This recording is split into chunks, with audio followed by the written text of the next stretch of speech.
En novembre 2017, lors de sa visite officielle ici au Burkina Faso, le président français Emmanuel Macron avait pris l'engagement de déclassifier les dossiers concernant feu le capitaine Thomas Sankara. Et nous voyons que après la remise de 2 lots d'archives, nous croyons que les autorités françaises ont tenu parole. Donc je voudrais, au nom du gouvernement du Burkina Faso, traduire toute notre gratitude à la France pour cet acte qui est hautement symbolique pour notre pays. Et je crois que c'est un acte aussi qui traduit l'excellence de la coopération judiciaire entre la France et notre pays. Et nous croyons bien que ces documents, y compris le travail qui a été fait par le juge d'instruction du tribunal militaire Burkina Faso, vont permettre, en tout cas, de nous éclairer sur cette affaire que le monde entier attend.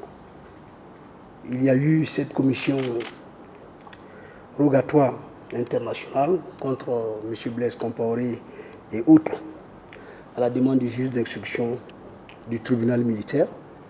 Et je crois que cet acte aujourd'hui aussi rentre dans ce cadre de cette commission rogatoire. Et du reste, nous osons croire que ces documents vont permettre aussi, bien sûr, d'avoir des informations complémentaires pour cette affaire que vous connaissez tous. Le ministère des Affaires étrangères, de la coopération, de l'intégration africaine et des Burkinabés de l'extérieur est le courant de transmission de ces documents. Je puisse rassurer monsieur l'ambassadeur que nous allons jouer notre rôle en transmettant ces documents au ministère de la Justice du Burkina Faso.